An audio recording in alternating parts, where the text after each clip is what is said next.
ဟိုးရှေ့အခါက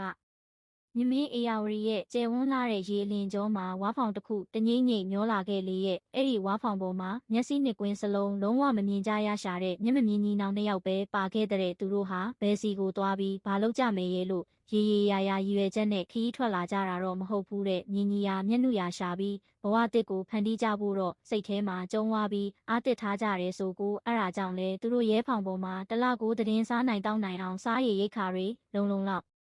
ံလောက်ပါလာခဲ့တာပေါ့ဒီလိုနဲ့တနေ့မှာတော့သူတို့ရဲ့ဖောင်ဟာရုတ်တရက်တုံခနဲ့ရက်သွားခဲ့တယ်မြစ်ကမ်းပါးကနေထိုးထွက်နေတဲ့တင်းမြစ်စုံကြီးရဲ့မြစ်ပြင်လက်တန်းတွေကဖောင်နဲ့ညှိပြီးဖမ်းဆွဲထားသလိုဖြစ်နေတာမို့ဖောင်ကလုံးဝမရွေ့တော့တာအဲ့ဒီအချိန်မှာမျက်မမြင်ညီနောင်ဟာဖောင်ပေါ်ကတဲရိတ်ကိုမှီပြီးနေလေစာစားနေကြတော့နဲ့မျက်စိကလည်းမမြင်ကြရရှာတော့ဖောင်ကိုရွှေ့အောင်လျားအောင်သူတို့မလုံနိုင်ခဲ့ကြဘူးအဲ့ဒီတင်းမြစ်စုံကြီးနားမှာပဲတောင်တင်နေခဲ့ကြရရှာတဲ့ထူးဆန်းလိုက်တာအကိုကြီးရဲ့တို့ရဲ့စားရည်ရိတ်ခါတော့အေဟာတူညီအကိုနှစ်ယောက်တလကိုတည်းဇာတ်ရိုက်စားလို့တောင်မကုံနိုင်အောင်ပိုရှန်ရှန်ယူလာခဲ့တာပါတို့တွေအေယာဝတီကိုဖောင်နဲ့ဆုံခဲ့ကြတာလဲရက်ပိုင်းပဲရှိပါသေးတယ်တို့များစားခဲ့ကြတာလဲပုံမှန်ပါပဲအဲ့ဒါနဲ့တောင်ရိတ်ခါထုံးတဲ့ရေတွေကအတော်ကြီးကိုရော့နေပါရောလားအခုလိုဖောင်ကမရွေပဲခီးဆက်မထွက်နိုင်ခဲ့ကြရင်ခရချေရဲ့အစာနဲ့ရေငက်နဲ့ဒုက္ခများကြုံလိမ့်မယ်ဟုတ်တယ်ဟေ့အကိုကြီးလဲအဲ့ဒါကိုပဲစဉ်းစားနေတာဒီထူးထူးဆန်းဆန်းကြုံနေရတဲ့အဖြစ်ဆိုးကြီးမှာအကြောင်းရင်းတစ်ခုခုတော့ရှိလိမ့်မယ်ထင်တကွသိရဲ့လား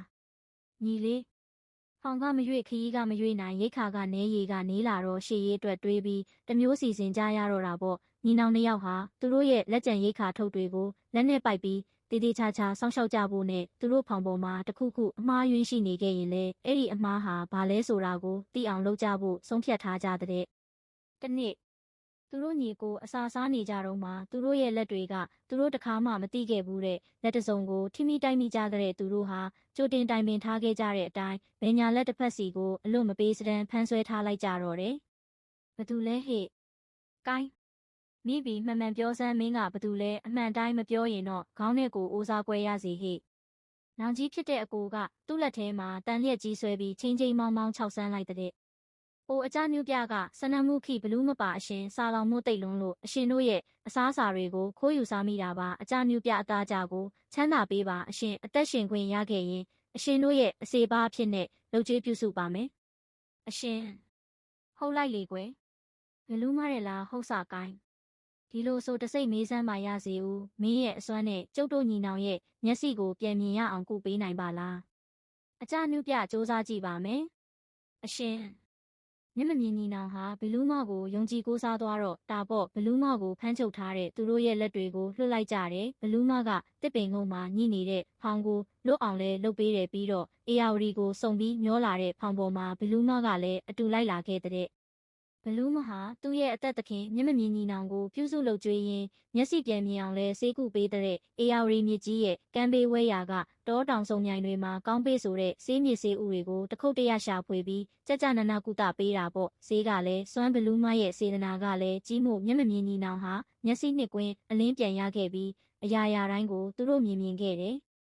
ညီတော်ရောနောင်တော်ရောတိတ်ဝမ်းသာကြတယ်အဲ့ဒါကြောင့်ဘလူးမော့ကိုသူ့ဌာနကိုပြန်ဖို့ခွင့်ပြုလိုက်ကြတယ်သူတို့ဖောင်ကိုလည်းအေယာဝတီမြေကမ်းဘေးတင့်တော်ရာနေရာတစ်ခုမှာစိုက်ကပ်လိုက်ကြတော့တယ်ပြီးတော့သူတို့ရဲ့စားရည်ရိတ်ခါတွေကလည်းလုံးလုံးကုန်ခန်းခဲ့ပြီးလေသူတို့ဟာအေယာဝတီကိုစွန့်ခွာပြီးကုန်းမြေပေါ်ကိုတက်လာခဲ့ကြတယ်ညီနောင်နှစ်ဦးဟာကမ်းနဘူးအတိုင်းရှောက်လာခဲ့ကြတယ်မြစ်ကွေကလေးတစ်ကွေကိုချိုးဝင်လိုက်တဲ့အခါသူတို့မျောလင့်မထားတဲ့မြင်ကွင်းကိုဘွားခါနဲ့တဲ့တိုးပါလေရောရုပ်ရည်တန်ပြန်ဖြူစင်တဲ့မိမပြိုလေးတူဟာမြစ်ကွေကန်းဆက်ကလေးမှာထိုင်လို့ရေခတ်နေတဲ့သူမရဲ့ဘူးတောင်းမှာရေဝင်ဖို့အပေါက်ကလေးကတေးသေးကလေးမို့ရေမှာတုတ်တုတ်နဲ့ထိုင်ဆောင်နေရပုံပဲမိမလေးရေခတ်နေတဲ့ပုံကဆွဲဆောင်မှုအပြည့်ရှိတဲ့ပကြီးကားတစ်ချက်လိုတိတ်လာတာပဲတဲ့မိန်းကလေးမင်းတဲမိုက်မဲပါလားဒီလောက်သေးတဲ့အပေါက်ကလေးတွေကိုဘယ်မှာရေများများဝင်နိုင်မလဲကွယ်ပေးပေးမင်းရဲ့ဘူးတောင်းကိုကျုပ်တို့ပေးစမ်းဘူးပေါက်ကိုကျဲအောင်ချက်လိုက်ကြရအောင်နောင်တော်ကြီးကပြောဆိုဘူးတောင်းကိုဖြတ်ခနဲယူပြီးရေဝင်တဲ့အပေါက်ကိုချဲ့ပေးလိုက်တယ်ဘူးတောင်းမှရေမြဲမြဲပြည့်သွားတော့တယ်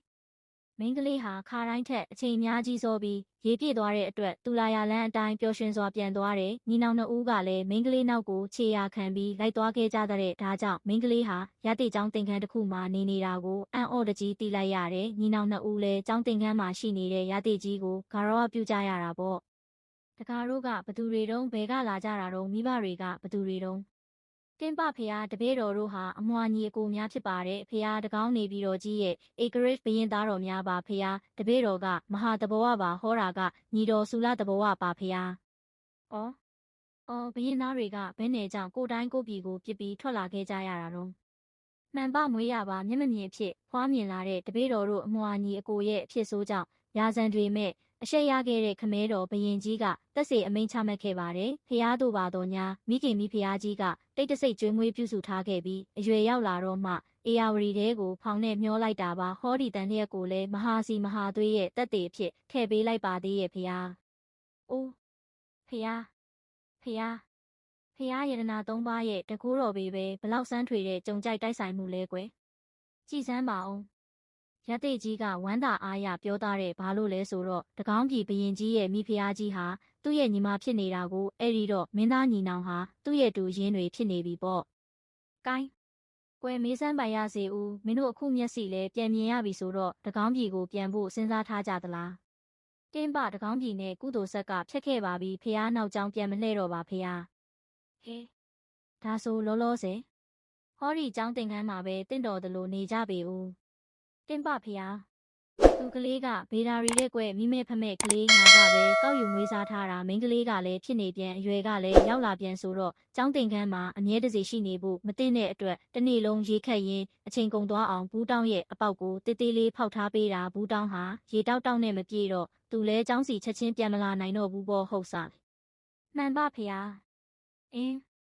င်းဘေဒါရီရဲ့ရုပ်လက္ခဏာနဲ့ကန်စာတာဟာရာဇပုံလင်နဲ့အင်မတန်ထိုက်တန်တဲ့မိဖုရားခေါင်ကြီးဖြစ်လိမ့်မယ်ငါတူတော်မောင်များကလည်းမဟာစီမဟာသွေးတော်ဝင်တွေစစ်စစ်တွေဖြစ်နေကြတော့တောင်သူလဲသမားမူဆိုးတန်ကအလုံများနဲ့လဲအသက်မွေးဖို့မသိမြတ်ပေဘူးနောင်တော်ဖြစ်တဲ့မဟာတဘောဝကငါရဲ့သမီးဘေဒါရီနဲ့လက်ထပ်ပြီးဟောဒီကျောင်းသင်ခန်းနဲ့မလန်းမကန်းမှာမြို့တစ်တီထောင်လို့မင်းလို့စေတော့ညီငယ်စုလတဘောဝကနောင်တော်ကြီးကိုကူညီရင်အိမ်ရှိဆန်အရာထမ်းရွက်စေရမယ်ဟောဒီရတိကျောင်းသင်ခန်းကိုအမိပြုတင်ထောင်ထဲမျိုးဖြစ်လေတော့ရာသိမျိုးလို့အမိတွင်စေရမယ်ကွယ်ကြားလား